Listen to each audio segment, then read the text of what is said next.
Jadi Bapak Ibu, PADK ini kalau yang sebelumnya kan biasa kita kenal dengan SEOJK gitu ya, kita sekarang berubah menjadi PADK, Peraturan Anggota Dewan Komisioner, di mana Peraturan Anggota Dewan Komisioner nomor 43 tahun 2025 ini, nah ini menjadi petunjuk teknis dari POJK, PTI, BPR, BPRS yang tadi sudah dipaparkan Bapak Ibu. Ya, lanjut berikutnya. Nanti kami akan bergantian ya Bapak Ibu karena ini cukup banyak terkait PADK ini karena petunjuk teknis, tapi kami coba secara ringkas dan cukup jelas untuk bisa diterima oleh Bapak Ibu.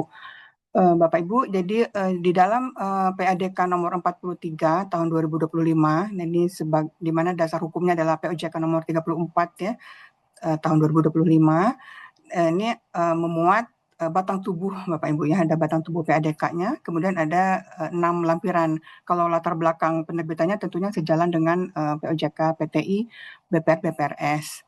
Nah, beberapa hal yang baru gitu Bapak Ibu yang mengubah dari SEOJK standar penyelenggaraan teknologi informasi BPR BPRS yang saat ini masih berlaku Bapak Ibu ya. Nah, terutama ini terkait kita memasukkan unsur tata kelola, kemudian manajemen risiko, ketahanan keamanan siber, dan juga pengelolaan data dan pelindungan data pribadi dalam penyelenggaraan TI BPR BPRS.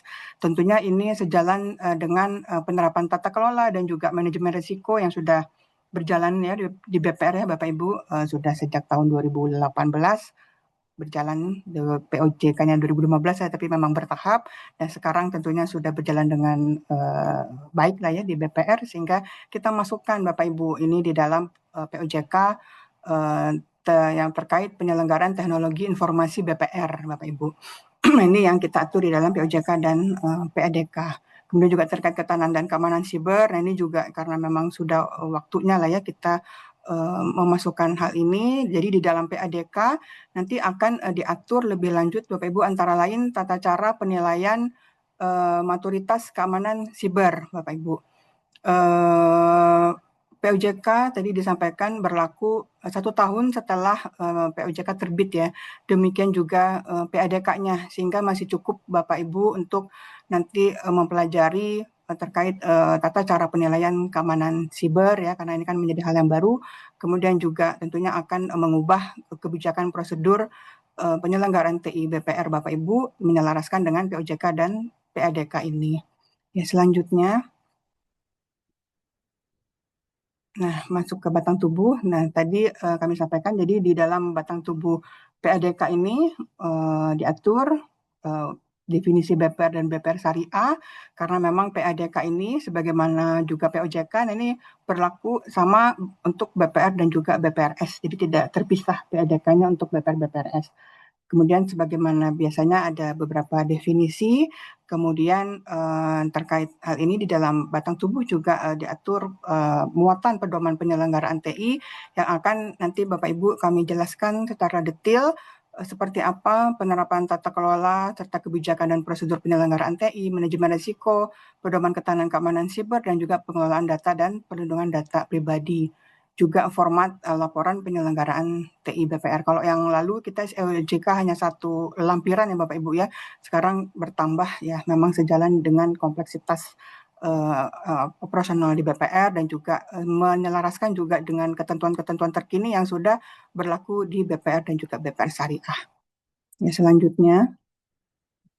Nah, ini jadi tentunya nanti Bapak Ibu perlu menyesuaikan dan juga menyempurnakan, menerapkan ya kebijakan, prosedur, dan pelaksanaan penyelenggaraan TI di BPR Bapak Ibu ya, BPR dan BPR Syariah.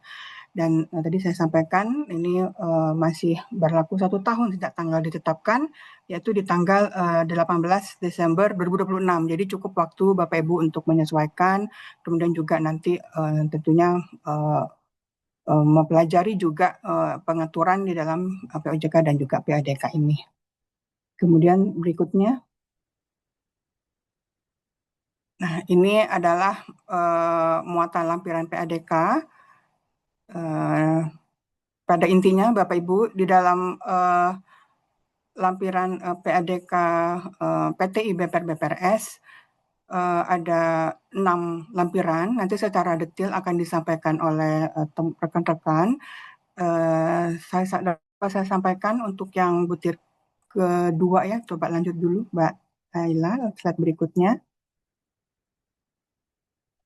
Nah, slide berikutnya, ini adalah yang pertama lampiran 1 ketentuan mengenai penyelenggaraan teknologi informasi oleh BPR dan BPRS, di mana kalau yang biasanya kita dulu di SOJK itu batang tubuhnya cukup banyak gitu ya. Nah, ini batang tubuh di SOJK itu sekarang pindah di lampiran 1 begitu Bapak Ibu, ininya apa pengaturannya gitu ya, penyusunan dari PADK ini. Sehingga di lampiran 1 ketentuan mengenai penyelenggaraan teknologi informasi BPR-BPRS ini nanti pada intinya mengatur hal-hal yang akan diatur lebih lanjut di dalam lampiran di PADK gitu ya Bapak Ibu, terkait arsitektur TI, penerapan manajemen risiko. Jadi kalau yang tata kelola mungkin slide berikutnya, untuk yang tata kelola TI, jadi ini nanti tentunya BPR dengan sudah diatur ya di dalam PADK, POJK, kewajiban BPR untuk menerapkan tata kelola TI dalam penyelenggaraan TI BPR. Nah, sehingga dalam penerapan penyelenggaraan TI, BPR perlu memperhatikan hal-hal sebagai berikut ini Bapak Ibu, ada 7 butir Bapak Ibu. Antara lain misalnya terkait dalam penyelenggaraan TI, nah ini strategi dan tujuan bisnis BPR. Nah ini tentunya yang sudah dimuat dalam rencana bisnis ya, ini menjadi acuan BPR dalam nanti menyusun pedoman ataupun prosedur ya terkait penyelenggaraan teknologi informasi BPR. Kemudian juga skala usaha dan kompleksitas bisnis BPR ini juga menjadi pertimbangan BPR dalam penyelenggaraan TI BPR. Misalnya apakah BPR dengan BPR yang besar begitu Bapak Ibu, tentunya perlu ada satuan kerja yang menangani teknologi informasi BPR secara khusus ya.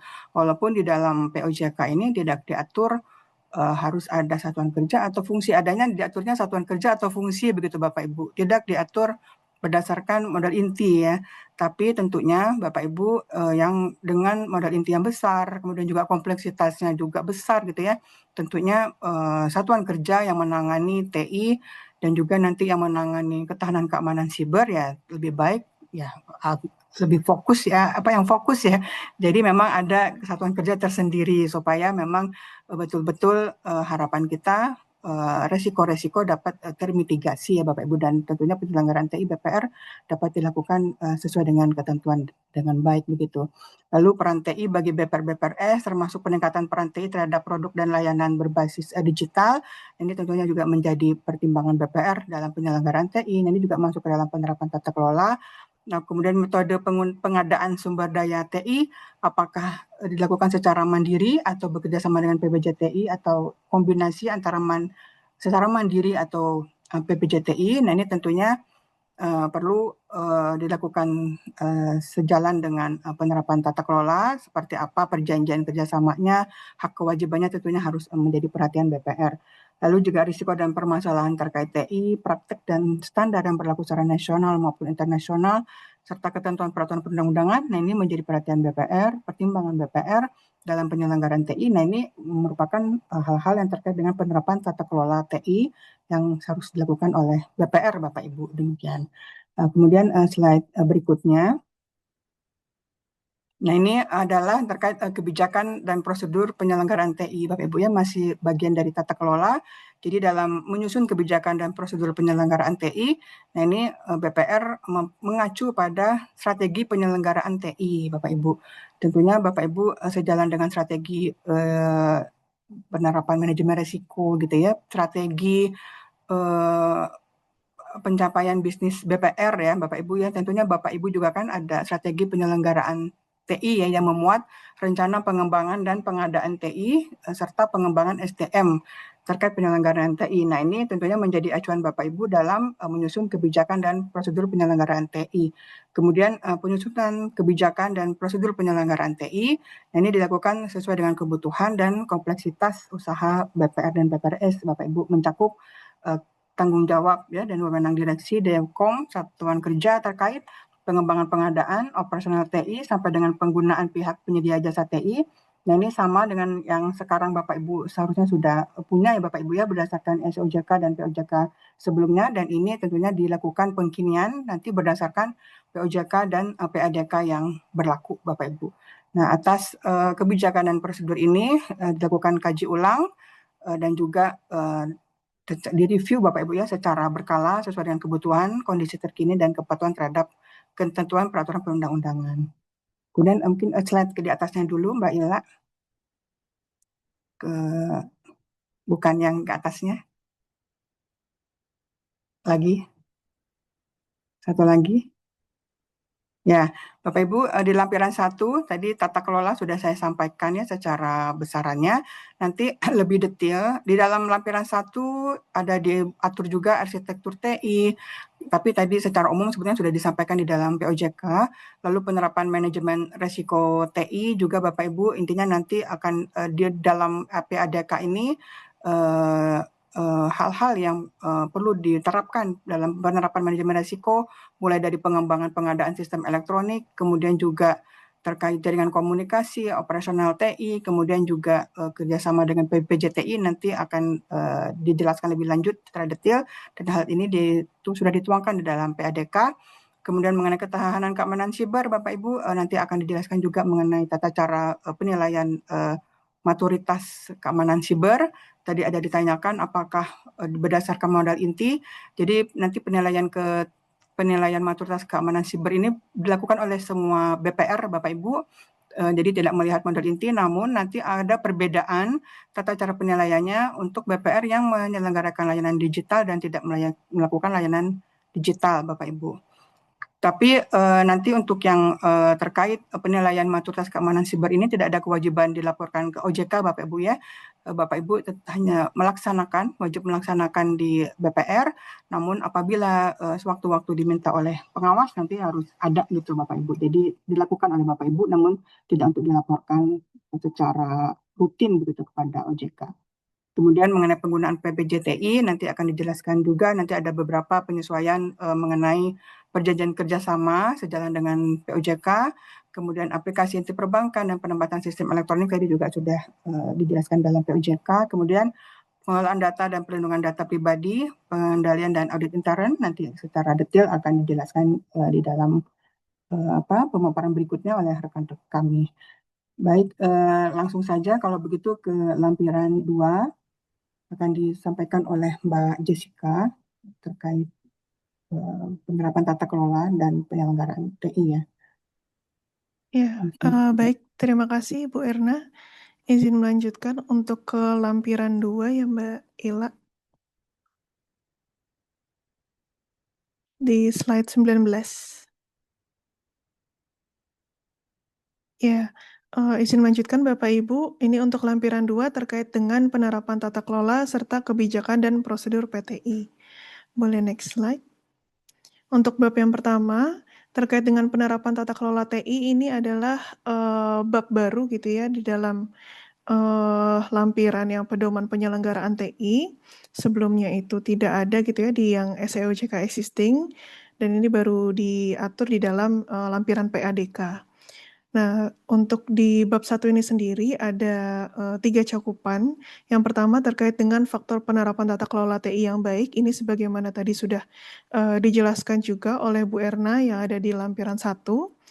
Secara umum itu sama gitu ya, ada terkait strategi dan tujuan bisnis, skala usaha, kemudian peran TI, metode pengadaan, kemudian resiko dan permasalahan terkait TI, praktik atau standar yang berlaku, dan juga ketentuan peraturan perundang-undangan.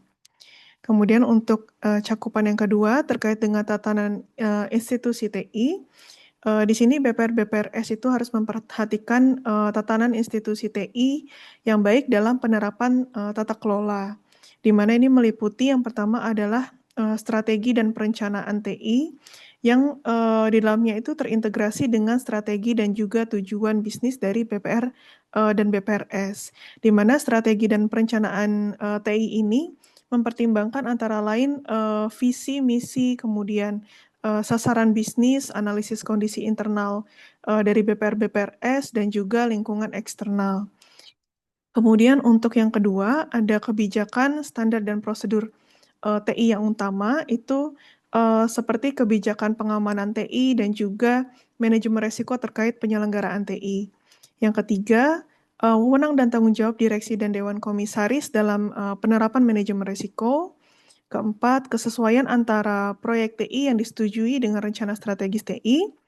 5, kesesuaian antara pelaksanaan proyek TI dengan rencana proyek yang disepakati. Kemudian yang keenam, efektivitas langkah-langkah dalam meminimalisasi risiko atas investasi BPR-BPRS. Yang ketujuh, pemantauan atas kinerja TI dan upaya peningkatan kinerja TI. Dan yang kedelapan adalah upaya penyelesaian berbagai masalah terkait TI yang tidak dapat diselesaikan oleh satuan kerja pengguna dan penyelenggara TI. Kemudian bagian ketiga terkait dengan wewenang dan tanggung jawab. Di sini dijelaskan secara rinci gitu ya, tanggung jawab dari direksi, dewan komisaris, kemudian komite pengarah TI dan juga satuan kerja atau pegawai yang bertanggung jawab terhadap TI. Nah, sebenarnya untuk wewenang dan tanggung jawab untuk direksi, dewan komisaris dan satuan kerja ini hampir sama dengan yang ada di SEOJK existing. Cuma di sini kami menambahkan terkait dengan komite pengarah TI. Jadi walaupun memang di dalam POJK PTI-nya itu tidak diatur atau tidak diwajibkan untuk membentuk komite pengarah TI, tapi di sini kami membuka ruang gitu ya sesuai dengan POJK tata kelola. BPR-BPRS itu diperbolehkan gitu ya, diperbolehkan untuk membentuk komite pengarah TI gitu. Jadi memang tidak wajib, tapi dikembalikan lagi kepada kebutuhan dari BPR dan juga BPRS untuk membentuk komite pengarah TI. Nah, di dalam lampiran kedua ini kami juga memberikan detail gitu ya, wewenang dan juga tanggung jawab dari komite pengarah TI tersebut. Boleh next slide. Ya, kemudian untuk bab 2 terkait dengan pengembangan dan pengadaan sistem elektronik. Di sini yang pertama terkait dengan kebijakan dan prosedur. Ini sebenarnya masih sama dengan yang ada di SEOJK existing gitu ya, hal-hal yang harus diperhatikan BPR-BPRS dalam membentuk kebijakan dan juga prosedur pengembangan dan pengadaan sistem elektronik gitu ya. Di sini ada 6, ada pengembangan pengadaan sistem elektronik yang harus selalu melibatkan satuan kerja atau pegawai yang bertanggung jawab terhadap penyelenggaraan TI sampai dengan BPR-BPRS tersebut harus mendokumentasikan proses pengubahan yang berlangsung dengan memperhatikan hal-hal yang diatur di dalam lampiran PADK ini. Kemudian, next slide. Ya, ini yang kedua terkait dengan tahapan pengembangan. Untuk tahapan pengembangan sistem elektronik ini juga masih sama dengan yang ada di SEOJK existing gitu ya. Untuk tahapannya tidak ada perubahan. Yang pertama terkait inisiasi, di mana ini adalah perencanaan awal untuk pengembangan sistem elektronik yang berisikan ada lingkup, kemudian tujuan, jadwal, dan juga anggaran awal yang diperlukan untuk pengembangan. Kemudian tahapan yang kedua adalah pendefinisian kebutuhan atau user requirement. Kemudian yang ketiga adalah tahap perancangan desain sistem elektronik. Di sini adalah proses konversi terhadap kebutuhan informasi, fungsi, dan juga jaringan teridentifikasi selama tahap inisiasi menjadi spesifikasi rancangan atau desain yang akan digunakan untuk pengembang. Kemudian tahap yang keempat ada tahap pemrograman. Ini adalah proses konversi dari desain yang sudah disetujui ke dalam bahasa pemrograman. Yang kelima adalah tahap uji coba. Di sini untuk menguji desain yang sudah dikonversi tadi menjadi bahasa pemrograman agar nantinya sistem elektronik itu bisa berfungsi sesuai dengan kebutuhan pengguna dan juga hubungan dengan sistem aplikasi lain itu yang sudah digunakan oleh BPR-BPRS itu berjalan dengan lancar. Kemudian setelah tahap uji coba adalah tahap implementasi, di mana dalam tahap ini nanti perlu diperhatikan untuk pemberitahuan mengenai jadwal implementasi, kemudian pelatihan kepada pengguna dan juga instalasi terkait sistem elektronik yang sudah disetujui ke dalam lingkungan produksi.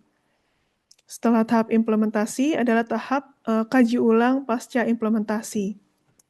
Nah, di sini untuk satuan kerja dan juga pegawai yang bertanggung jawab penyelenggaraan TI itu harus melakukan uji coba pasca implementasi untuk mengetahui bahwa seluruh aktivitas dalam rencana proyek yang sudah dilaksanakan dan tujuan proyeknya itu sudah tercapai. Yang kedelapan adalah tahap pengoperasian. Ini ada prosedur untuk pengawasan pelaksanaan pengoperasian, keamanan data, orisinalitas data, inputting data, dan juga pengaturan pangkalan data. Kemudian yang kesembilan tahap pemeliharaan, pemeliharaan terhadap perangkat keras, perangkat lunak, dan juga dokumentasi untuk memastikan efektivitas dari operasional sistem elektronik. Dan yang ke-10 adalah tahap pemusnahan atau disposal. Itu merupakan proses akhir di mana datanya itu dihapus atau menghancurkan sistem gitu ya, termasuk data-data seperti itu. Itu untuk tahapan pengembangannya. Kemudian next slide. Yang ketiga adalah pengadaan sistem elektronik. Ini juga masih sama gitu ya untuk pengadaannya dengan yang ada di SEOJK existing. Ada terkait dengan prosedur pengadaan, mulai dari pengajuan rencana kepada direksi sampai dengan menentukan produk dan juga PPJTI, serta negosiasi kontrak dengan PPJTI. Kemudian analisis kebutuhan pengguna terkait dengan alasan untuk mengadakan sistem elektronik. Dan yang terakhir adalah analisis biaya dan manfaat, di mana di sini BPR-BPRS itu membandingkan antara biaya yang dikeluarkan dengan manfaat yang akan diperoleh oleh BPR dan juga BPRS, dan itu mempertimbangkan terkait perkembangan TI dan juga cost efisiensi untuk melihat kelayakannya secara ekonomis. Boleh next slide. Ya, dan yang keempat terkait dengan pemeliharaan sistem elektronik. Ini juga sama dengan yang ada di SEOJK Existing. Itu ada terkait dengan manajemen perubahan, di mana direksi ini menetapkan prosedur pengendalian perubahan yang memuat terkait prosedur otorisasi, uji coba, dokumentasi, implementasi, dan juga sosialisasi atas modifikasi teknologi.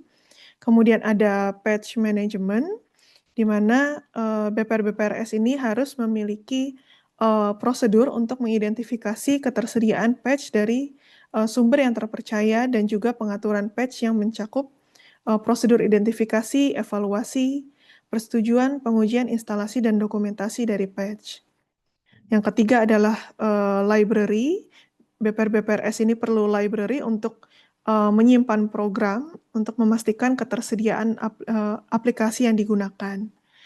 Yang keempat ada konversi, di mana dalam proses ini dilakukan modifikasi besar pada sistem elektronik yang ada dan juga pengembangan sistem elektronik baru apabila diperlukan. Dan yang terakhir adalah pemeliharaan dokumentasi, di mana itu BPR-BPRS harus mendokumentasikan semua perubahan yang terjadi pada sistem, aplikasi, dan juga konfigurasi sesuai dengan standar yang digunakan. Boleh next. Ya, masuk ke bab 3 terkait dengan operasional TI. Di sini juga secara garis besar tidak mengalami banyak perubahan gitu ya dari SEOJK existing, di mana yang pertama tetap BPRS perlu menyusun kebijakan dan prosedur dari operasional TI gitu ya, yang disesuaikan dari kompleksitas operasional BPR dan BPRS, yang antara lain itu memuat rincian tugas, tanggung jawab, pemberian wewenang, dan juga pedoman pelaksanaan bagi satuan kerja, penyelenggara TI, dan juga pengamanan dan dokumentasi akses ke sistem yang kritikal. Nah, untuk kebijakan dan prosedur operasional TI sendiri, di sini ada 7 besaran. Yang pertama terkait dengan pengelolaan data, kedua perencanaan, pengelolaan, pemeliharaan, dan penghapusan perangkat keras dan perangkat lunak. Yang ketiga adalah pengelolaan perubahan atau change management. Yang keempat, penanganan kejadian atau permasalahan. Kemudian yang kelima terkait dengan pengendalian pertukaran informasi.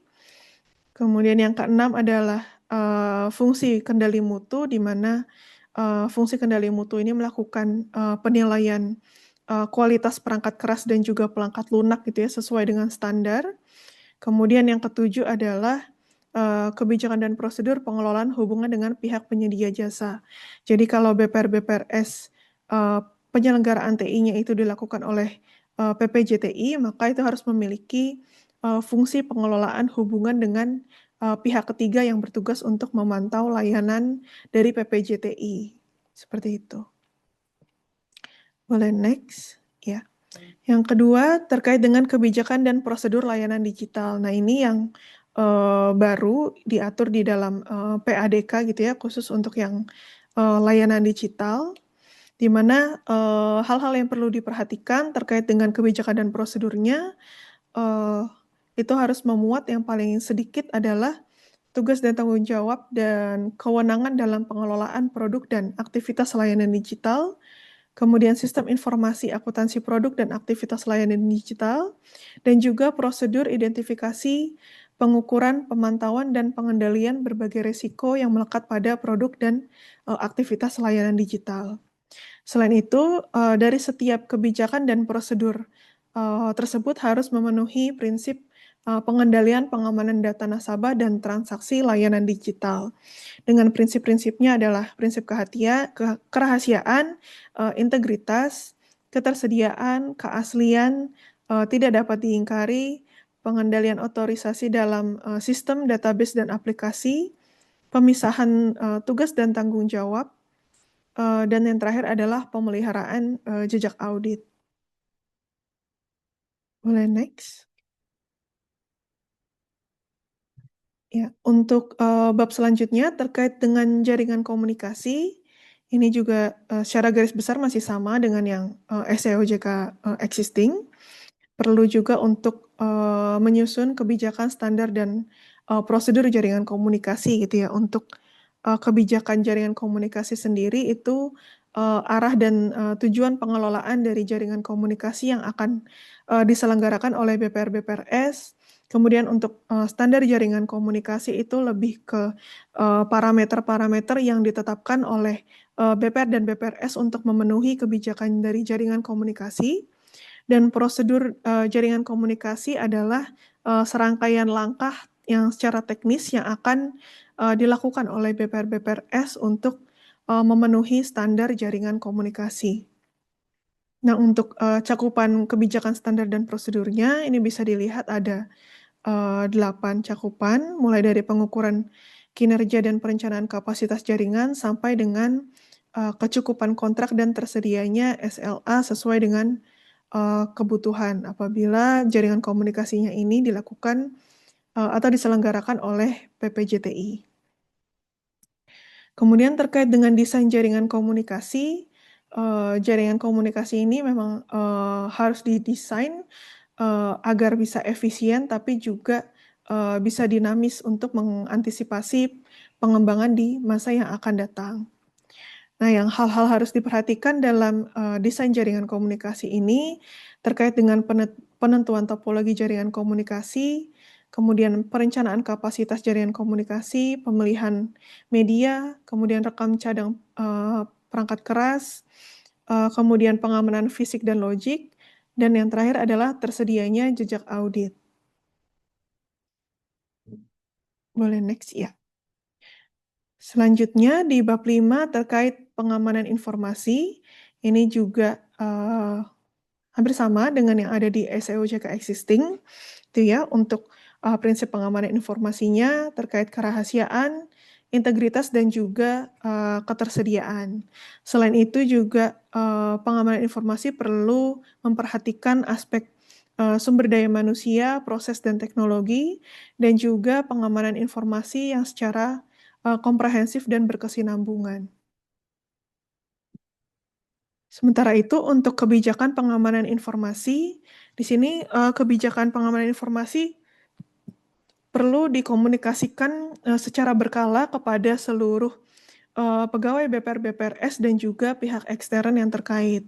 Serta kebijakan ini juga perlu dievaluasi secara berkala dan juga diperlukan pengkinian apabila terdapat perubahan yang penting. Nah, untuk cakupan dari kebijakan ini sendiri ada 6 gitu ya, 6 kebijakan, 6 cakupan. Yang pertama tujuan pengamanan informasi, kemudian komitmen direksi terhadap pengamanan informasi, kemudian prinsip dan standar pengamanan informasi, analisis dampak pengamanan informasi, tugas dan tanggung jawab dari pihak-pihak dalam pengamanan informasi, dan yang terakhir adalah dokumen atau ketentuan lain yang mendukung kebijakan pengamanan informasi. Next, ya. Untuk standar pengamanan informasi sendiri, di sini BPR-BPRS itu harus menetapkan standar pengamanan informasi yang sesuai dengan kebijakan pengamanan informasi yang bisa mengacu pada ketentuan peraturan perundang-undangan dan juga best practice. Nah, untuk standar pengamanan informasi itu bisa antara lain terkait dengan standar password, standar enkripsi, standar pengamanan perangkat jaringan, standar pengamanan endpoint, dan juga standar pengaman aplikasi. Kemudian terkait dengan prosedur pengamanan informasi, di sini ada cukup banyak ya prosedurnya, ada 9 terkait dengan pengelolaan aset sampai dengan lainnya. Nah, untuk prosedur yang lebih detail bisa nanti Bapak Ibu baca di dalam lampiran 2 PADK. Boleh next. Ya, selanjutnya bab 6 terkait rencana pemulihan bencana. Ini juga hampir sama gitu ya dengan yang SEOJK existing, bahwa BPR-BPRS juga perlu memiliki kebijakan dan prosedur dari rencana pemulihan bencana gitu ya. Dari yang pertama prinsip penyusunan perencanaan pemulihan bencana, kemudian analisis dampak bisnisnya, jadi harus mengidentifikasi tingkat kepentingan proses kerja sebelum rencana pemulihan bencana disusun atau dikaji ulang. Kemudian ada risk assessment juga untuk menganalisis dampak gangguan atau bencana terhadap BPR-BPRS, nasabah, dan juga industri. Kemudian yang keempat adalah penyusunan rencana pemulihan bencana yang melihat dari kebijakan, strategi, dan juga prosedur untuk memastikan kelangsungan proses bisnis saat terjadinya gangguan atau bencana. Dan juga di sini perlu ada alternatif strategi untuk mengatasi jenis dan ukuran gangguannya. Kemudian yang kelima ada analisis terhadap rencana pemulihan bencana, di mana di sini melakukan analisis terhadap kemungkinan timbulnya resiko yang bisa disebabkan oleh faktor kebakaran atau faktor alam, teknis, ataupun juga faktor manusia seperti sabotase. Kemudian yang keenam, terkait jenis prosedur rencana pemulihan bencana, seperti prosedur tanggap darurat, pemulihan sistem, dan juga sinkronisasi data. Yang ketujuh adalah komponen prosedur rencana pemulihan bencana, di mana dalam setiap prosedur rencana pemulihan bencana ini perlu mencakup komponen yang paling sedikit terkait personel, teknologi dan aplikasi utama, pusat pemulihan bencana, dan juga rekam cadang dokumentasi, sistem dan data, dan fasilitas komunikasi. Kemudian yang kebijakan prosedur yang ke-8 terkait penetapan kejelasan tanggung jawab bagi pihak-pihak terkait dalam penyelenggaraan rencana pemulihan bencana. Di sini dijelaskan mengenai tanggung jawab direksi dan juga tanggung jawab satuan kerja atau PE terhadap penyelenggaraan TI. Boleh next. Ya, kemudian yang kedua terkait dengan dokumentasi, strategi, dan juga prosedur untuk pemulihan bencana. Di sini BPR-BPRS harus mendokumentasikan strategi dan juga prosedur untuk proses pemulihan yang mencakup mekanisme penanganan dan eskalasi insiden, kemudian langkah pemulihan dan infrastruktur TI, sistem dan data yang terdampak. Yang ketiga, rencana keberlangsungan layanan utama agar tetap bisa berjalan. Kemudian yang keempat adalah tata cara koordinasi dan komunikasi dengan pihak internal, regulator, dan juga pemangku kepentingan. Kemudian terkait dengan uji coba rencana pemulihan bencana, ini juga sebenarnya diatur juga gitu ya di dalam POJK bahwa uji coba rencana pemulihan bencana itu dilakukan paling sedikit 1 kali dalam 2 tahun untuk BPR dan BPRS yang menyediakan layanan digital, dan 1 kali dalam 3 tahun untuk BPR-BPRS yang tidak menyediakan layanan digital. Nah, untuk ruang lingkup uji cobanya di sini ada beberapa terkait dengan prosedur penetapan tingkat gangguan dan bencana, kemudian fasilitas pusat pemulihan bencana yang disediakan oleh PPJTI, prosedur pemulihan operasional TI, dan pemulihan pusat data.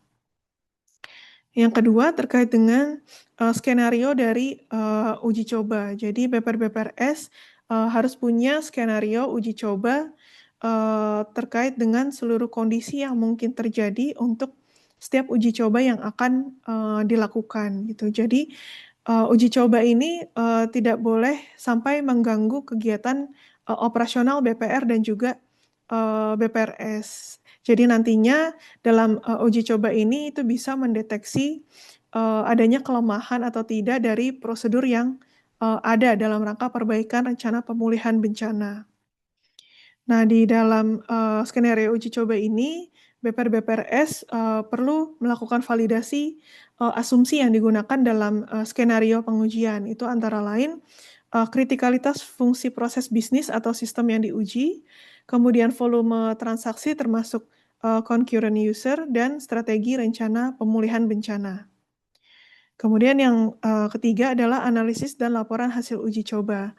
Jadi setiap hasil uji coba dan juga analisisnya tersebut dilaporkan kepada direksi, dan cakupan dari laporannya itu paling sedikit terkait dengan penilaian ketercapaian tujuan uji coba, kemudian penilaian validitas uji coba, kemudian tindakan korektif untuk mengatasi permasalahan, deskripsi mengenai perbandingan antara hasil dari rencana pemulihan bencana dengan sistem yang digunakan, dan juga lesson learned dan rekomendasi untuk uji coba selanjutnya.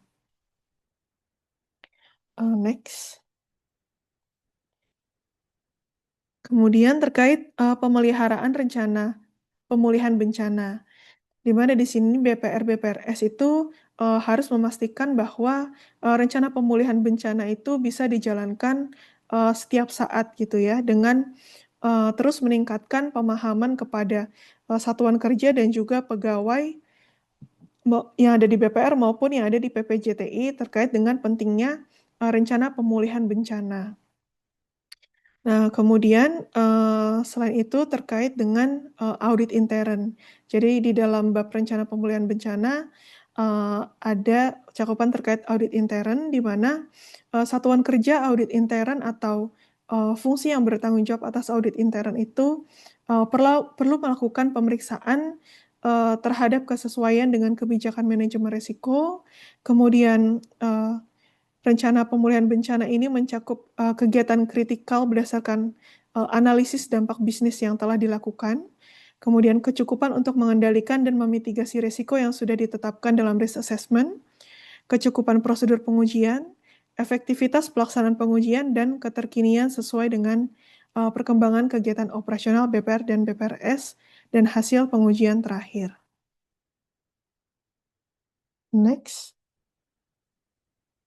Ya, selanjutnya di bab 7 terkait audit intern TI, ini audit intern yang secara umum.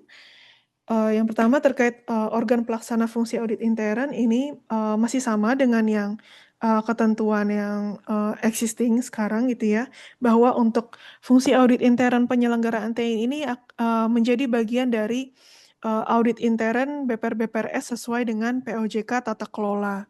Jadi pelaksanaan fungsi audit intern ini bisa dilakukan secara sendiri oleh BPR atau BPRS, atau bisa juga menggunakan jasa auditor ekstern. Dan untuk BPRS ini juga perlu mengacu gitu ya pada POJK tata kelola BPRS dan juga ketentuan terkait lainnya. Next.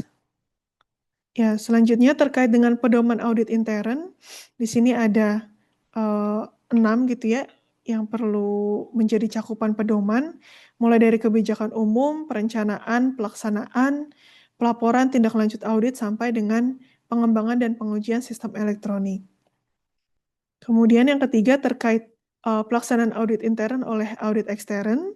Sebagaimana tadi di slide sebelumnya ya, bahwa audit intern ini bisa dilaksanakan oleh audit ekstern, tetapi tidak mengurangi tanggung jawab fungsi audit intern terhadap penyelenggaraan TI gitu. Dan juga penggunaan jasa untuk auditor ekstern ini mempertimbangkan ukuran dan juga kompleksitas usaha dan juga memperhatikan kebijakan dan prosedur dari audit intern. Boleh next? Ya, ini adalah bab terakhir di dalam lampiran 2 terkait penggunaan PPJTI dalam penyelenggaraan TI.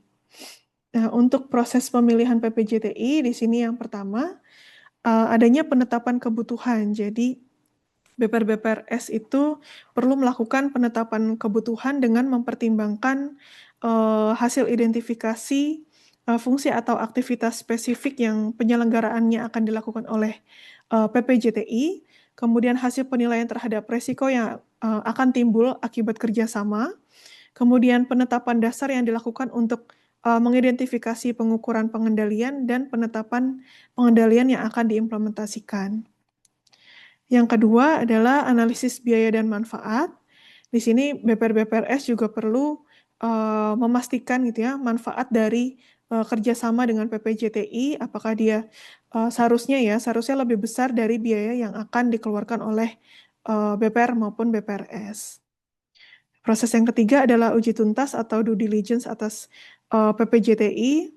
Ini dalam rangka mendapatkan keyakinan bahwa PPJTI ini mampu untuk memenuhi kebutuhan BPR dan BPRS. Dan yang terakhir adalah penentuan PPJTI, di mana di sini mempertimbangkan manajemen resiko, laporan kinerja, kemampuan PPJTI untuk menyediakan informasi dan data, analisis biaya dan manfaat, dan juga kesesuaian dengan rencana bisnis. Itu untuk proses pemilihan PPJTI. Next slide. Ya, ini terkait dengan cakupan perjanjian kerjasama dengan PPJTI. Di sini sebenarnya sebagian besar cakupan perjanjian kerjasamanya masih sama dengan yang existing, tapi ada beberapa penambahan gitu ya, penambahan atau penyesuaian terkait isi perjanjian. Yang pertama terkait mekanisme penghentian kerjasama atau exit clause. Yang kedua adalah penyesuaian. Tadinya kalau di SEOJK existing itu tidak bisa melakukan subkontrak gitu ya. Sementara untuk yang di PADK sekarang itu diperbolehkan PPJTI itu melakukan subkontrak sepanjang ada persetujuan dari BPR atau BPRS. Dan yang penambahan yang terakhir, boleh di next slide, ada terkait dengan aspek ketahanan dan keamanan siber. Jadi itu penambahan di dalam atau penyesuaian dalam perjanjian kerjasama dengan PPJTI. Boleh next? Ya, kemudian setelah BPR-BPRS melakukan kerjasama dengan PPJTI, di sini ada tindak lanjut atas realisasi kerjasamanya. Yang pertama, untuk antisipasi risiko. Jadi BPR-BPRS perlu mengantisipasi risiko dari penyelenggaraan TI yang diserahkan oleh PPJTI. Jadi untuk melakukan pemantauan agar tahu secara dini apabila ada kondisi-kondisi ataupun resiko yang timbul. Kemudian tindak lanjut resiko, jika menemukan resiko atau menemukan kondisi sebagaimana yang ada di angka 1 ini, maka nantinya BPR-BPRS perlu melaporkan kepada OJK maksimal 3 hari kerja sejak kondisi diketahui oleh BPR-BPRS. Dan kemudian BPR-BPRS perlu memutuskan tindak lanjut yang akan diambil, apakah penghentian kerjasama dengan PPJTI atau tidak. Nah, kalau misalkan BPR-BPRS mengambil keputusan untuk gitu ya untuk tindak lanjutnya, maka itu perlu dilaporkan kepada OJK maksimal 10 hari kerja sejak tanggal laporan kondisi tadi yang pertama yang huruf A. Kemudian yang ketiga terkait dengan rencana darurat, kalau misalkan BPR-BPRS menghentikan kerjasama PPJTI atau atas perintah OJK itu perlu menghentikan kerjasama dengan PPJTI, maka BPR-BPRS perlu untuk memiliki rencana darurat untuk menjaga kelangsungan usaha mereka. Kemudian yang keempat adalah rencana pemulihan bencana. Di sini BPR-BPRS perlu memastikan bahwa ketergantungan pada PPJTI ini bisa dimitigasi, jadi tetap bisa menyelenggarakan TI dalam hal terjadi bencana. Kemudian yang terakhir adalah jaminan keberlangsungan penyelenggaraan TI.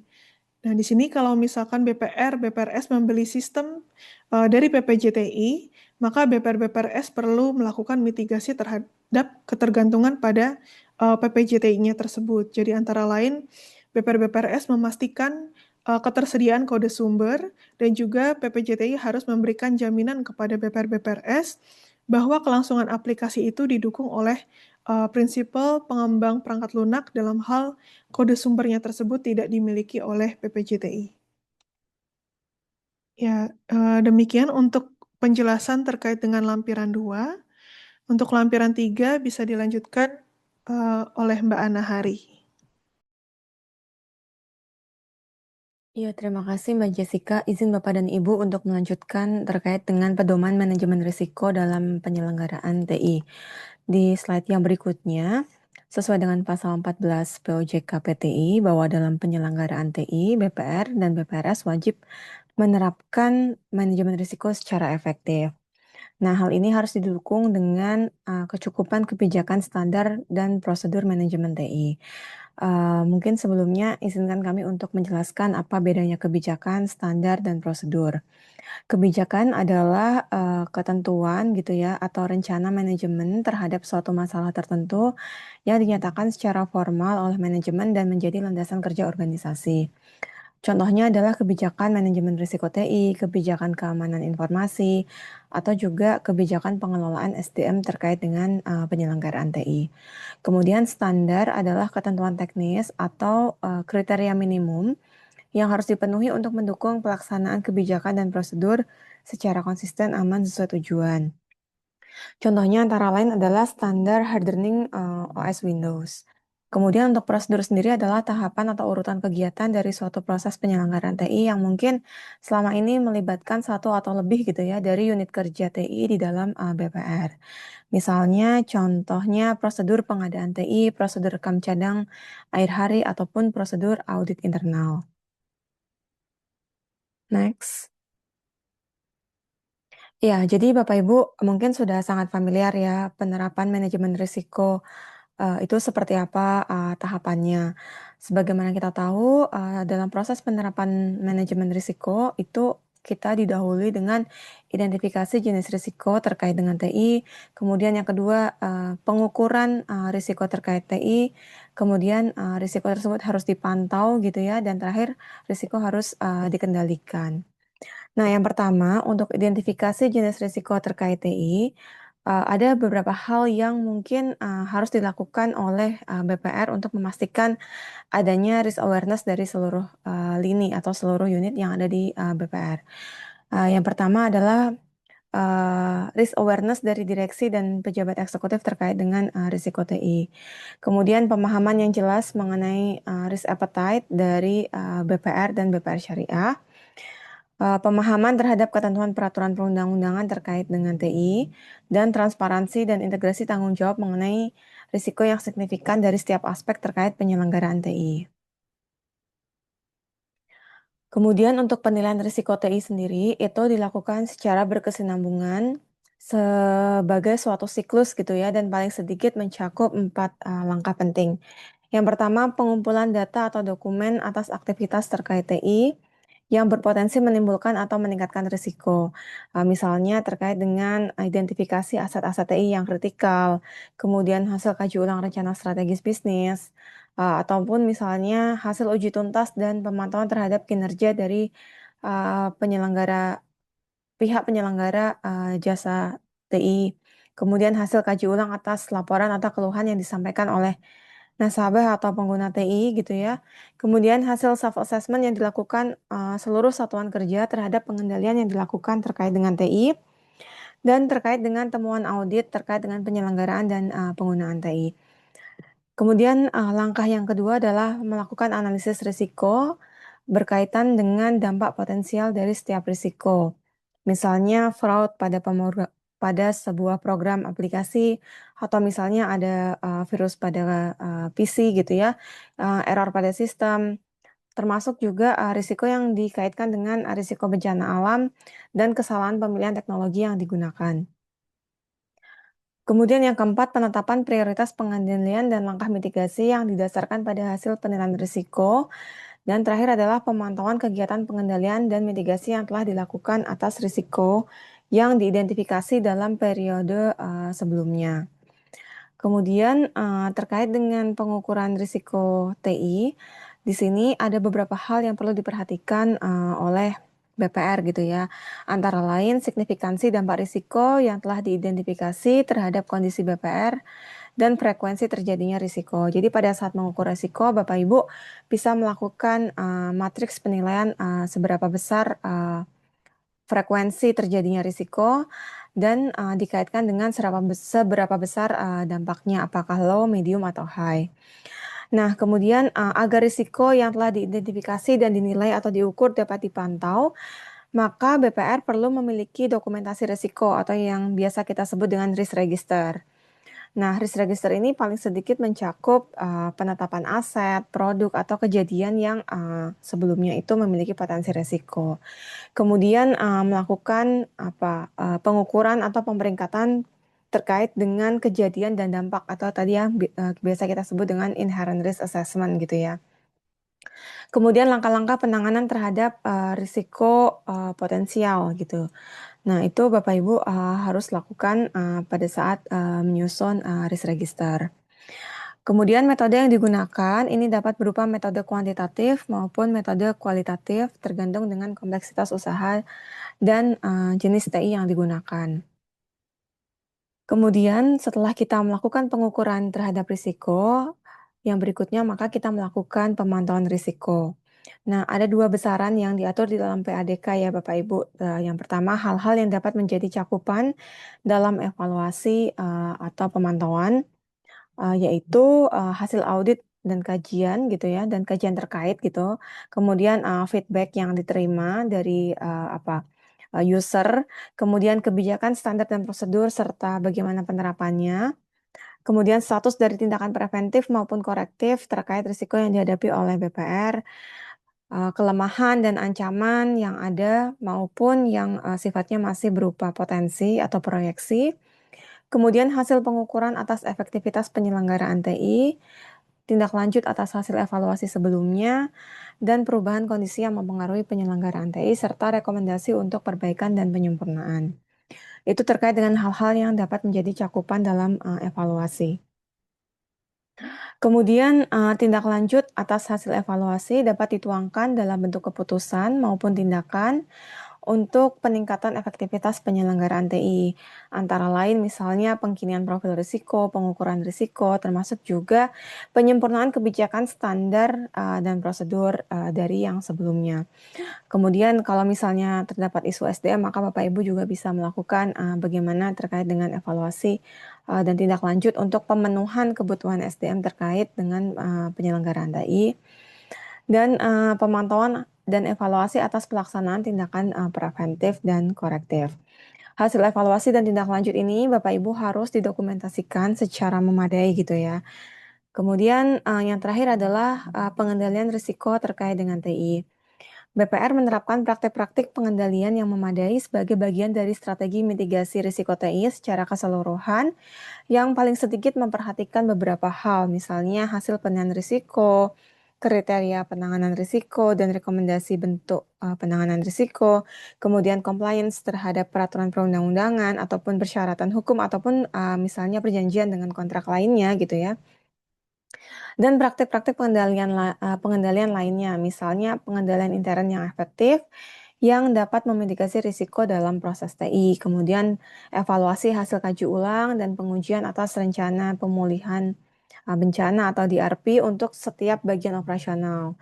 Kemudian penetapan kebijakan dan prosedur mengenai penggunaan PBJTI. Jadi di sini pihak-pihak yang memiliki kewenangan untuk membuat keputusan atau direksi gitu ya, harus memiliki pemahaman secara menyeluruh atas risiko yang berhubungan dengan penggunaan jasa PPJTI untuk sebagian atau semua operasional TI. Terus misalnya pemakaian asuransi sebagai upaya untuk melengkapi mitigasi potensi kerugian dalam penyelenggaraan TI. Jadi seperti itu Bapak Ibu terkait dengan proses manajemen risiko ya. Jadi dimulai dari identifikasi, diukur, dipantau, dan dikendalikan. Nah, di dalam PADK, di slide yang berikutnya, kita akan lebih banyak mengulas bagaimana penerapan identifikasi risiko, pengukuran risiko, pemantauan risiko, pengendalian risiko dari berbagai aspek penyelenggaraan TI. Tadi di slide yang sebelumnya kan sudah dijelaskan ya, ada beberapa aspek gitu terkait dengan penyelenggaraan TI, misalnya pengembangan dan pengadaan sistem elektronik, kemudian aktivitas operasional TI, layanan digital, jaringan komunikasi, pengamanan informasi, kemudian rencana pemulihan bencana, sampai dengan ketika kita melakukan kerjasama dengan PPJTI. Nah, di slide yang berikutnya, kita akan mengulas satu persatu bagaimana tahapan identifikasi risiko dari setiap aspek penyelenggaraan TI. Jadi misalnya untuk pengembangan dan pengadaan sistem elektronik. Bapak Ibu mungkin saya hanya akan menjelaskan beberapa aspek saja gitu ya, karena ini sangat detail dan cukup banyak. Nanti Bapak Ibu bisa baca lebih lanjut di dalam PADK. Tapi mungkin di sini saya akan meng-highlight dua hal gitu ya terkait dengan pengembangan dan pengadaan sistem elektronik, di mana BPR itu secara mayoritas gitu ya kebanyakan menggunakan PPJTI gitu ya, pengadaan menggunakan pihak ketiga. Jadi kita akan mengulas terkait dengan bagaimana penerapan manajemen risikonya. Yang pertama, dalam melakukan identifikasi risiko terkait pengembangan dan pengadaan sistem elektronik, BPR itu harus melakukan inventarisir gitu ya terkait dengan kebutuhan pengguna untuk menghasilkan solusi yang tepat guna. Jadi bahasa kita harus tahu identifikasi risiko atas user requirement gitu ya, atas misalnya penyusunan atau pengembangan aplikasi atau sistem yang ada di dalam BPR. Kemudian pemilihan PPJTI yang sesuai kemampuan yang diperlukan. Dan kompatibilitas produk dan jasa yang dikembangkan dengan sistem, termasuk juga dependensi terhadap sistem yang akan terdampak. Jadi biasanya satu aplikasi dengan aplikasi atau sistem yang lain itu kan saling terhubung gitu ya. Jadi kita harus lakukan identifikasi risiko atas sistem yang saling terhubung tersebut. Nah, kemudian identifikasi risiko untuk layanan digital. Di sini Bapak Ibu ada beberapa hal yang perlu diperhatikan gitu ya, meliputi aspek teknologi, aspek operasional, keamanan hingga kepatuhan. Antara lain terkait dengan risiko terkait dengan keamanan cyber gitu ya, misalnya bisa berupa serangan malware, ransomware, atau DDoS dan seterusnya. Kemudian risiko terkait dengan operasional TI ini dapat berupa kegagalan sistem atau bug gitu ya, dalam software maupun downtime server. Kemudian risiko terkait data dan privasi, misalnya dapat berupa kebocoran data nasabah, penyalahgunaan akses login, dan seterusnya. Kemudian yang keempat, risiko terkait dengan fraud digital, misalnya social engineering atau transaksi palsu ataupun fiktif account. Kemudian risiko terkait dengan kepatuhan dapat berupa pelanggaran regulasi, baik regulasi yang diterbitkan oleh Bank Indonesia ataupun OJK, maupun regulasi lainnya terkait dengan digital service gitu ya. Kemudian risiko terkait reputasi dapat berupa hilangnya kepercayaan nasabah atau klien akibat layanan gagal atau adanya insiden cyber. Kemudian yang terakhir adalah risiko terkait dengan pihak ketiga. PPJTI dapat berupa kelemahan misalnya kelemahan vendor teknologi, cloud provider, ataupun juga dengan partner penyelenggara pengembang aplikasi lainnya. Nah, selanjutnya untuk pengukuran risiko, di sini kita bisa lihat ya Bapak Ibu, untuk aspek pengembangan dan pengadaan sistem elektronik itu kita harus melakukan pengukuran tingkat risiko pada proses pengembangan maupun pengadaan tergantung pada faktor yang ada di bawah ini. Misalnya kesesuaian dengan rencana strategis bisnis dan ketentuan yang berlaku. Kemudian adanya perubahan pada cakupan sistem atau proses, pemisahan lingkungan pengembangan, uji coba dan operasional, termasuk pengaturan akses kepada pengembang, penguji, dan pengguna. Jadi pada saat kita bikin sistem baru, biasanya kan ada yang namanya tahap development, tahap UAT, SIT, tahap production, itu semua aksesnya itu harus dibedakan, seperti itu Bapak Ibu.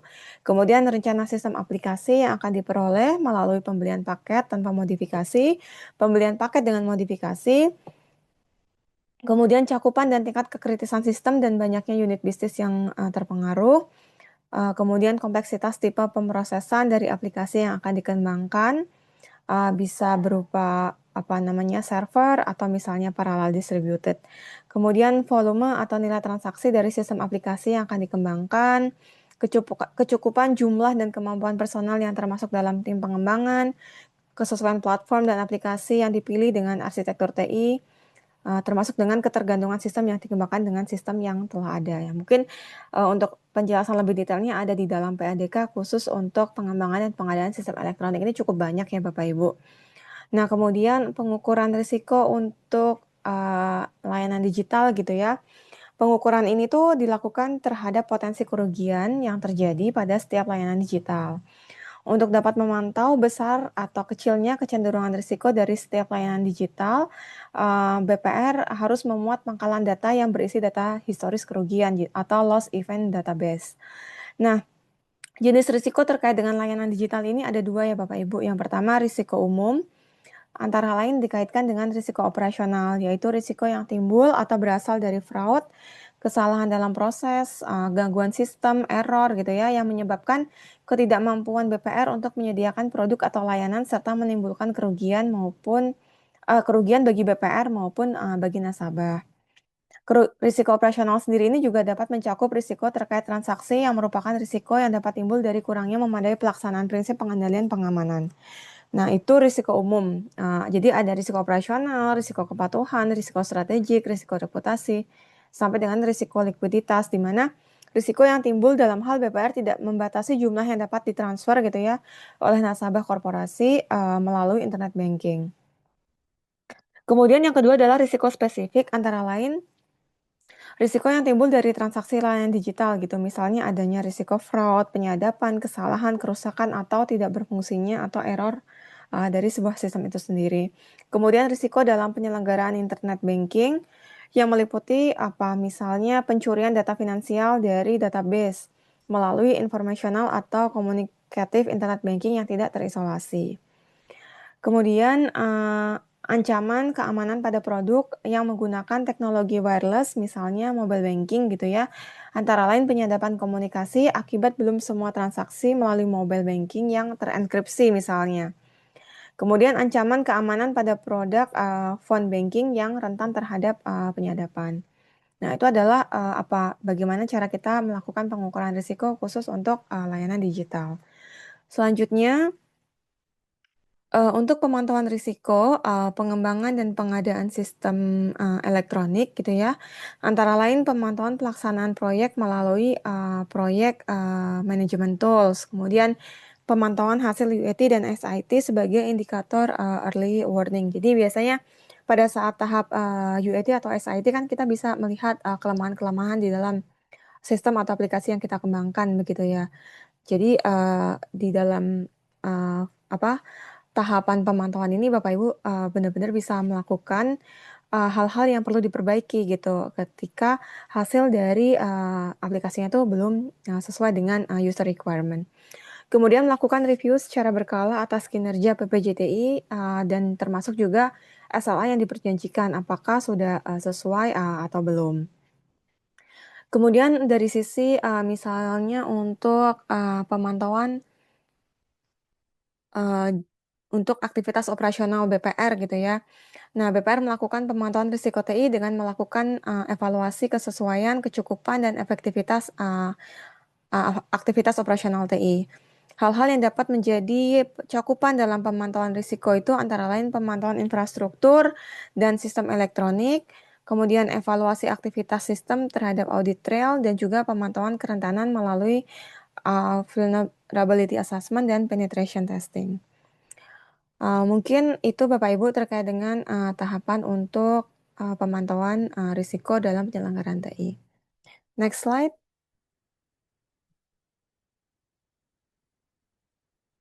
Ya, untuk pengendalian risiko ini dalam setiap tahapan pengembangan dan pengadaan sistem elektronik, BPR harus memitigasi risiko yang telah diidentifikasi dan diukur dengan beberapa cara pengendalian yang telah ditetapkan gitu ya oleh kebijakan standar dan prosedur di masing-masing BPR itu. Kemudian pengendalian risiko pada pengembangan itu bisa juga dilakukan dengan cara melihat apakah rencana pengembangan sesuai kebutuhan dan arah kebijakan bisnisnya atau tidak. Kemudian rancangan sistem itu sudah mencakup seluruh kebutuhan pengguna atau tidak seperti itu. Kemudian untuk pengendalian risiko pada pengadaan gitu ya, itu bisa dilihat dari proses pengadaan sesuai dengan kebijakan standar dan prosedur, itu sudah dilakukan sesuai dengan ketentuan, dan perikatan yang memiliki kekuatan hukum secara memadai. Mungkin itu ya Bapak Ibu untuk pengendalian risiko terkait dengan pengembangan maupun pengembangan sistem elektronik. Selanjutnya, kita akan masuk ke dalam pedoman ketahanan dan keamanan cyber. Jadi Bapak Ibu, untuk bab lampiran 4 ini merupakan hal yang baru gitu ya untuk BPR. Jadi mungkin Bapak Ibu harus lebih banyak membaca di dalam PADK-nya itu sudah kami detailkan. Nah, ada 3 cakupan gitu ya dalam pembahasan kali ini. Yang pertama, manajemen risiko ketahanan dan keamanan cyber yang terdiri dari bagaimana penerapan manajemen risiko ketahanan dan keamanan cyber termasuk juga pengujian keamanan cyber. Next slide.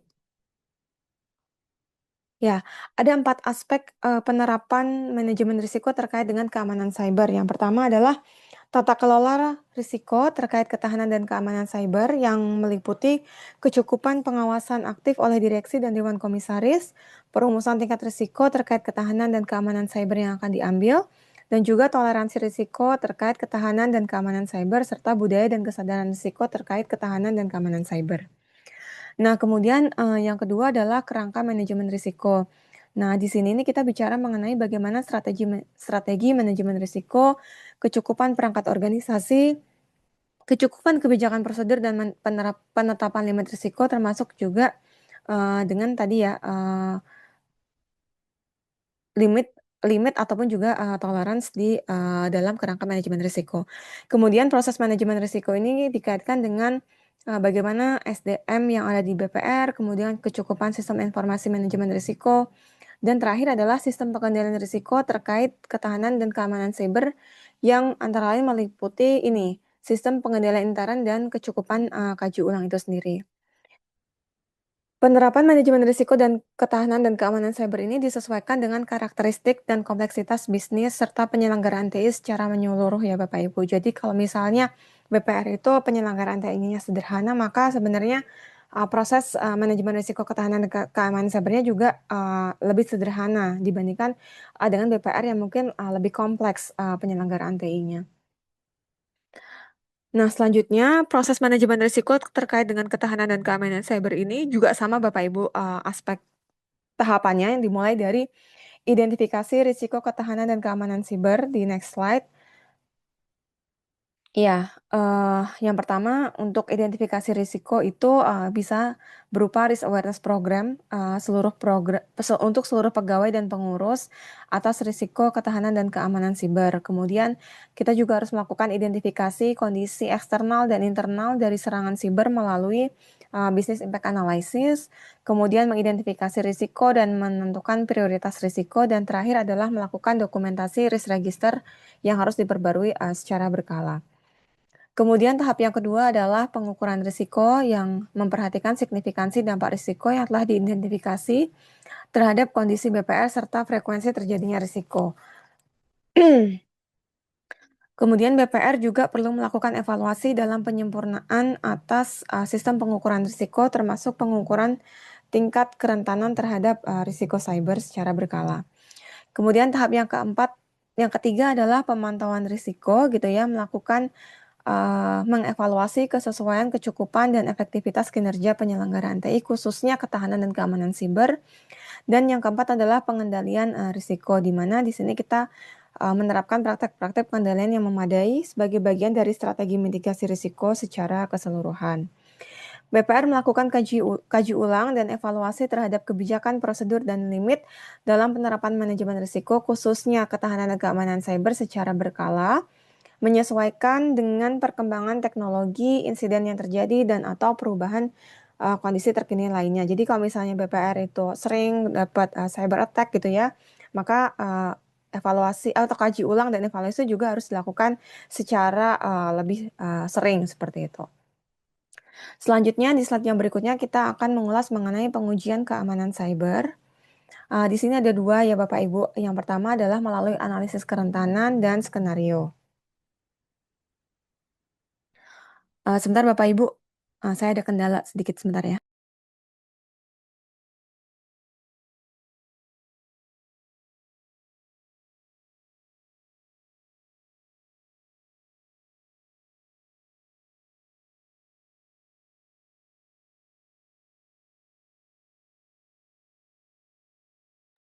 Ya, selanjutnya terkait dengan analisis kerentanan ini, pengujian berdasarkan melihat titik lemah dari sistem BPR gitu ya. Nah, adapun tahapan pelaksanaan pengujian untuk analisis kerentanan ini dilakukan dengan identifikasi kerentanan atau vulnerability assessment dan kemudian dilakukan dengan penetration testing. Nah, penetration testing sendiri ini bertujuan untuk menerobos gitu ya atau melakukan intervensi dengan memanfaatkan celah kerentanan yang telah teridentifikasi sesuai dengan batasan yang telah ditentukan sebelumnya. Kemudian penetration test itu juga perlu dilakukan secara berkala pada perangkat lunak dan perangkat keras yang digunakan oleh BPR untuk operasional maupun layanan kepada nasabah. Kemudian yang kedua, kita bisa menggunakan pengujian keamanan cyber berbasis skenario. Nah, ini perlu dilakukan untuk memvalidasi proses penanggulangan dan pemulihan insiden cyber pada BPR termasuk rencana komunikasi dalam menghadapi ancaman cyber. Dalam pelaksanaan pengujian ini, BPR juga harus melibatkan pihak-pihak yang relevan, termasuk misalnya pejabat eksekutif atau fungsi bisnis, atau juga fungsi yang menangani ketahanan dan keamanan cyber, kemudian penyedia layanan dan juga staf teknis yang bertanggung jawab atas proses deteksi insiden cyber. Contoh-contoh pengujian skenario di sini sudah kami coba ulas ya Bapak Ibu, misalnya dengan tabletop exercise, cyber range exercise, dan juga social engineering. Hal-hal yang perlu diperhatikan pada saat pengujian berbasis skenario ini adalah pengujian simulasi serangan dilakukan secara terkendali di bawah pengawasan ketat agar tidak mengganggu sistem yang sedang berjalan atau sedang running di waktu yang bersamaan. Kemudian yang kedua, skenario ancaman itu harus dirancang dan didasarkan pada ancaman cyber yang mungkin terjadi. Jadi kita tidak boleh terlalu overshoot gitu ya pada saat kita membuat skenarionya. Next slide. Ya, selanjutnya ini kita bicara mengenai insiden cyber ya Bapak Ibu. Jadi pada prinsipnya insiden TI itu kan ada dua ya, insiden cyber dan insiden non-cyber. Nah, untuk insiden cyber ini ada beberapa hal yang perlu dilakukan atau yang perlu diperhatikan terkait dengan insiden cyber. Antara lain, BPR itu harus memiliki prosedur respon insiden cyber yang tertulis, yang mencakup deteksi, pelaporan, eskalasi, penanganan, dan pemulihan yang diuji secara berkala. Kemudian BPR juga harus memiliki prosedur notifikasi kepada regulator atau lembaga eksternal yang menetapkan batas waktu, media, dan tanggung jawab pelaporan setelah terjadinya insiden cyber. Kemudian matriks eskalasi insiden cyber yang mengkategorisasikan kejadian berdasarkan tingkat keparahan atau prioritas atau dampak dan jalur komunikasi pelaporan. Kemudian BPR juga harus memiliki prosedur tertulis ketahanan dan keamanan cyber terkait dengan pelaporan kejadian mencurigakan yang juga harus disosialisasikan atau diinternalisasikan kepada seluruh pegawai. Kemudian BPR juga harus melaksanakan simulasi tanggap insiden cyber secara berkala dan harus didokumentasikan. Kemudian BPR harus menetapkan mekanisme untuk melakukan evaluasi kesesuaian prosedur dan root cause analysis, serta dilakukan dengan tindak lanjut pasca insiden cyber. Selanjutnya, BPR juga harus memiliki prosedur komunikasi dalam penanggulangan dan pemulihan insiden cyber yang telah ditetapkan oleh direksi. Dan prosedur juga harus didokumentasikan secara memadai dan dikomunikasikan kepada seluruh pegawai. Kemudian BPR juga harus memiliki mekanisme komunikasi kepada nasabah dan publik ketika insiden siber terjadi, Mungkin kita juga bisa berkaca ya dari bank-bank sebelumnya yang mengalami cyber attack, bagaimana komunikasi kepada publik supaya tidak menimbulkan kepanikan ya Bapak dan Ibu. Selanjutnya terkait dengan prosedur teknis containment dan isolasi sistem yang terindikasi terinfeksi malware ataupun juga cyber attack. Dan dalam hal terjadi insiden, BPR menetapkan mekanisme proses eradikasi malware atau artefak serangan, termasuk pembersihan file, patch, kerentanan, dan verifikasi bahwa sistem telah steril sebelum dikembalikan ke production. Kemudian yang ke-9 ada pemantauan atas insiden cyber, dan yang ke-10 harus dilakukan kaji ulang secara berkala terhadap rencana pemulihan bencana, termasuk insiden cyber dengan memperhatikan hasil uji coba. Nah, selanjutnya Bapak Ibu, BPR juga harus memiliki fungsi yang menangani ketahanan dan keamanan cyber gitu ya. Itu berfungsi juga untuk mengkoordinasikan tim tanggap insiden cyber. Nah, di sini requirement-nya adalah setidaknya gitu ya, pegawai yang terlibat dalam tim tanggap cyber itu harus memiliki pemahaman terkait dengan penanganan insiden cyber. Jadi hal-hal yang harus dilakukan, kemudian mekanisme pelaporan yang harus dilakukan seperti apa, dan juga setidaknya jenis memiliki pengetahuan untuk melakukan penanganan insiden cyber dalam waktu yang cepat gitu ya, kurang lebih seperti itu. Nah, selanjutnya dalam TTIS ini juga harus menunjuk salah satu anggota tim sebagai narahubung untuk mendukung koordinasi dalam pelaksanaan tugas. Jadi kayak semacam ada humasnya gitu ya Bapak Ibu, khusus untuk TTIS ini. Nah, next slide. Setelah kita bicara mengenai insiden cyber, ini untuk laporan insiden cyber tadi sudah dijelaskan, mungkin saya bisa lanjut saja. Pada prinsipnya, untuk notifikasi awal dilakukan paling lama 24 jam setelah insiden cyber, dan untuk laporan insiden cyber dilakukan paling lama 7 hari kerja setelah insiden cyber diketahui. Next, nah ini Bapak Ibu. Bapak Ibu harus melakukan penilaian tingkat maturitas keamanan cyber. Jadi di sini kita ada 2 kategori BPR ya, Bapak Ibu. Yang pertama BPR yang menyelenggarakan layanan digital dan atau terhubung dengan sistem aplikasi dan atau infrastruktur teknologi informasi mitra kerja, itu dikategorikan sebagai BPR dengan kategori 1 dengan 80 pertanyaan. Kemudian untuk BPR yang tidak menyelenggarakan layanan digital itu ada 60 pertanyaan. Jadi kita ada tiringnya ya Bapak Ibu, apakah BPR Bapak Ibu menyelenggarakan layanan digital atau tidak.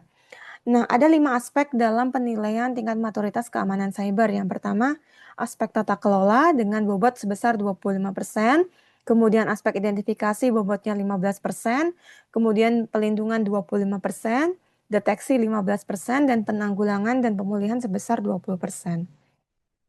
Penilaian tingkat maturitas keamanan cyber ini sifatnya mekanistis ya Bapak Ibu. Jadi Bapak Ibu tinggal mengisi dari pertanyaan seperti pada saat kita mengisi pertanyaan dalam penilaian profil risiko gitu ya. Penilaiannya juga sama, 1 sampai dengan 5, 1 itu sangat baik gitu ya, 2 baik, sampai nanti di 5 itu kurang baik. Kemudian dari setiap aspek tadi Bapak Ibu, coba saya kenalkan terlebih dahulu ya, ada subdomain ya istilahnya. Yang pertama untuk tata kelola itu ada 21 pertanyaan dengan subdomainnya adalah governance. Kemudian identifikasi itu ada 7 pertanyaan. Ini untuk kategori 2 ya Bapak Ibu. Terkait dengan risk assessment, ya ini untuk kategori 1 ya. Jadi untuk kategori 1 kan tadi ada 80 pertanyaan. Nah, masing-masing aspek itu ada subdomainnya. Untuk perlindungan ini kita ada 3 subdomain. Yang pertama adalah kontrol akses, kemudian keamanan data, dan juga pelatihan dan juga awareness. Dan kemudian untuk aspek yang keempat terkait dengan deteksi ini ada 2 subdomain, yaitu anomali dan event, dan juga protektif teknologi. Kemudian untuk penanggulangan dan pemulihan ini kita ada 2 subdomain terkait dengan response planning dan recovery planning. Nah, untuk mendapatkan nilai aspek atau peringkat komposit gitu ya Bapak Ibu, bisa di kolom yang paling kanan setelah Bapak Ibu tadi menilai nih, misalnya ada 22 pertanyaan, nilainya 1 semua gitu kan ya. Nah, maka nilai aspeknya itu adalah nilai domain, jadi 22 pertanyaan, nilainya 1 semua, maka jumlahnya 22, dibagi dengan jumlah pertanyaan, dibagi dengan jumlah 22, kemudian dikalikan dengan bobot aspek sebesar 25%, maka didapat nilainya 0,25%, 0,25.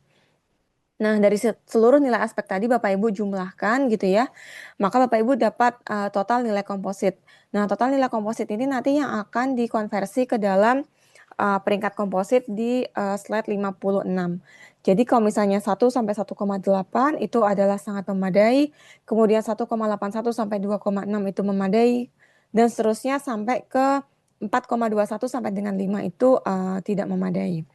Nah, yang paling penting dalam penilaian tingkat maturitas ini Bapak Ibu juga harus melampirkan bukti pendukung yang mewakili dari setiap subdomen gitu ya. Jadi nanti bagaimana cara pembuktiannya, apakah Bapak Ibu itu ketahanan keamanan cybernya itu sudah sangat memadai atau belum, kita juga akan uji dengan dokumen-dokumen pendukung yang mewakili dari setiap pertanyaan tersebut. Oke, next slide. Ya, kita bisa lanjut ke pengelolaan data dan perlindungan data pribadi yang akan dilanjutkan oleh Mbak Safira. Baik, Bapak Ibu, izin melanjutkan untuk lampiran 5 ini berbicara tentang pengelolaan data dan juga perlindungan data pribadi BPR Syariah. Seperti yang disebutkan di sesi sebelumnya, pengelolaan data dan perlindungan data pribadi ini sifatnya cukup baru ya Bapak Ibu dibandingkan dengan SEOJK SPTI existing gitu. Jadi baru Mbak Ila, diatur ya. maaf suaranya kurang terdengar ya. Oh iya. Baik, apakah sudah jelas sekarang? Ya sudah jelas. Iya, terima kasih. Baik, Bapak Ibu izin melanjutkan lagi. Jadi pengelolaan data dan pelindungan data pribadi ini dibandingkan dengan SEOJK SPTI Assistant ini cukup baru ya Bapak Ibu. Nah, untuk pengelolaan data ini merupakan ketentuan pelaksana gitu dari pasal 35 POJK PTI yang sudah disampaikan di sesi POJK tadi. Seperti yang kita ketahui Bapak Ibu bahwa BPR dan BPR Syariah itu kegiatannya tidak lepas gitu dari pengelolaan data. Tidak terkecuali juga data yang bersifat sensitif dan rahasia, misalnya data pribadi nasabah, kemudian saldo, dan juga transaksi. Nah, data-data ini harus dikelola oleh BPR dan BPR Syariah Bapak Ibu dengan baik gitu. Karena jika tidak dikelola dengan baik, apabila terjadi kebocoran data, maka akan menimbulkan resiko hilangnya kepercayaan nasabah dan juga nantinya juga berdampak langsung pada reputasi maupun keberlangsungan usaha BPR. Nah, mengapa pengelolaan data yang baik ini penting, Bapak Ibu? Seperti misalnya melakukan backup, kemudian pemulihan data, dan juga integritas data, itu diperlukan agar BPR tetap bisnisnya tetap berjalan dengan baik itu apabila terjadi gangguan sistem, datanya itu tidak hilang atau rusak. Nah, saya juga sejalan gitu dengan prinsip business continuity. Maka dari itu, dalam penyelenggaraan TI BPR dan BPR Syariah itu diharapkan Bapak Ibu BPR dan BPR Syariahnya itu memperhatikan paling sedikit itu 3 hal, yaitu yang pertama adalah kualitas data, kemudian sistem pengelolaan data, dan juga sumber daya pendukung pengelolaan data. Nah, dari 3 aspek disebutkan tadi, itu mencakup ada 5 aktivitas gitu. Yang pertama adalah melakukan pengembangan dan upaya menjaga dan atau memperbaiki kualitas data. Di sini antara lain itu menjaga kualitas data dengan melakukan evaluasi. Dengan adanya evaluasi gitu bisa dipastikan gitu bagaimana data-data yang sudah ada pengelolaannya apakah sudah berkualitas atau belum. Kemudian yang kedua adalah memiliki kebijakan mengenai pembagian tugas dan kewenangan pengelolaan data. Dalam menetapkan pembagian tugas dan wewenang pengelolaan data, itu disesuaikan dengan kompleksitas usaha ya Bapak Ibu, yang sudah juga disebutkan di lampiran-lampiran sebelumnya bahwa ini disesuaikan gitu dengan kompleksitas usaha dari masing-masing BPR atau BPR Syariah. Jadi treatmentnya belum tentu sama antara satu BPR dan BPR lainnya dalam pembagian tugas dan wewenang. Kemudian ini pembagian tugas dan wewenang ini penting karena agar memastikan adanya kejelasan peran gitu dan tanggung jawab serta mencegah adanya penyalahgunaan atau konflik kepentingan serta memperkuat pengendalian internal. Kemudian yang ketiga, memiliki kebijakan dan prosedur pengelolaan data. Di sini mencakup perencanaan, pengelolaan, dan juga evaluasi. Evaluasi ini lagi-lagi penting untuk apakah yang dilakukan BPR dan BPR Syariah itu untuk pengelolaan data sudah optimal. Kemudian yang keempat adalah melakukan pengelolaan data secara memadai. Dan yang terakhir, yang kelima, mengelola pangkalan data secara optimal. Nah, optimal di sini mencakup tahapan hingga adanya proses evaluasi dalam pengelolaan teknologi pangkalan data. Apakah teknologi yang digunakan itu sudah sesuai apa belum dengan kondisi terkini dan juga dijalankannya secara memadai. Kemudian yang selanjutnya adalah mengenai pelindungan data pribadi. Sama juga, ini juga cukup baru dibandingkan SEOJK Existing. Pelindungan data pribadi ini aspek yang penting juga dalam penyelenggaraan TI, BPR, dan BPR Syariah, karena dalam kegiatan usahanya tentu saja BPR tidak lepas juga dari mengelola data pribadi nasabah, lagi-lagi bersifat rahasia dan juga sensitif, sehingga data-data tersebut wajib dilindungi oleh BPR dan BPR Syariah untuk menjaga kepercayaan nasabah dan juga melindungi hak-hak nasabah serta dalam rangka mengendalikan risiko. Nah, ketika nasabah mempercayakan datanya kepada BPR untuk pelayanan perbankan, maka BPR dan BPR Syariah wajib untuk menjaga tanggung jawabnya terhadap data-data tersebut dan juga untuk menjaga hubungan jangka panjang antara BPR dan juga nasabah.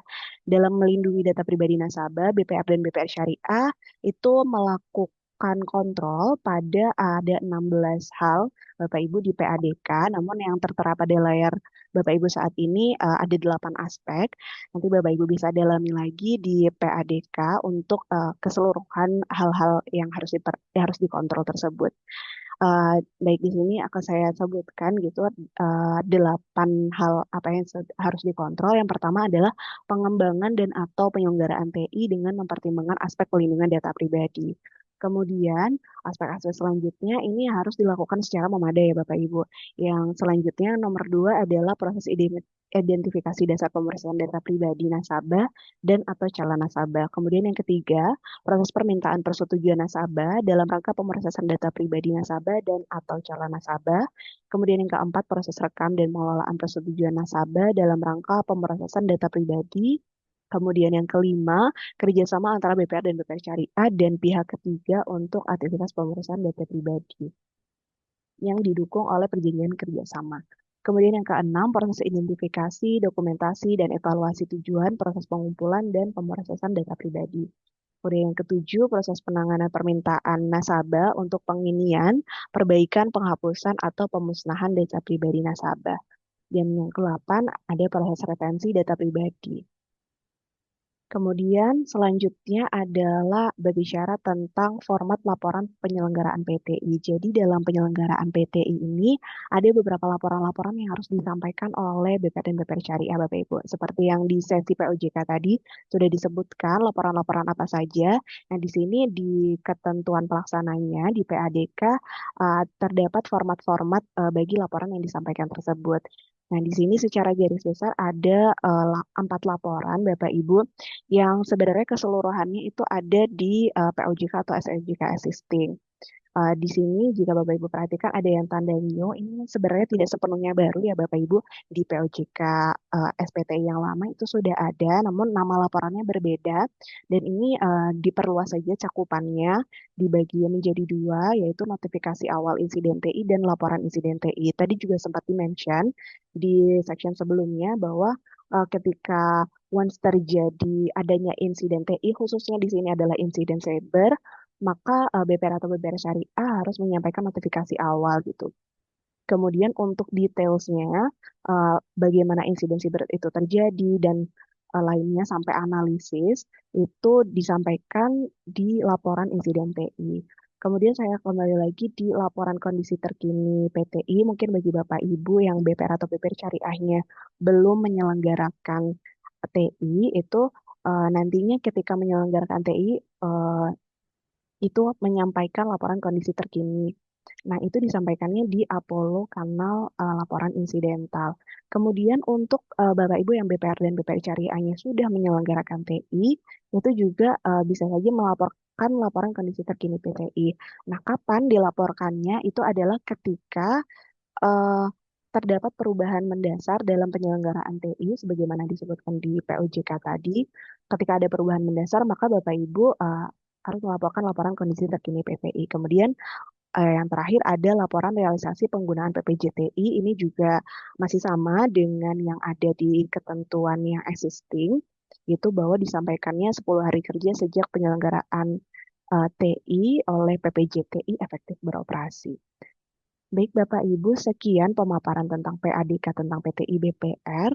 Izin saya kembalikan kepada Bu Erna atau MC. Terima kasih. Baik, terima kasih Mbak Ila.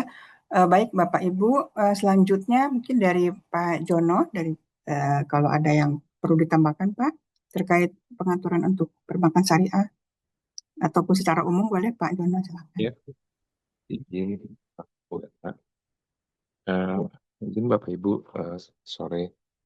Jadi secara umum pengaturan terkait penyelenggaraan TI ini berlaku bagi BPR dan BPR Syariah. Namun untuk BPR Syariah ada kekhususan terutama apabila bank atau BPRS akan bekerjasama dengan pihak penyedia jasa TI di mana diperlukan opini DPS untuk memastikan apakah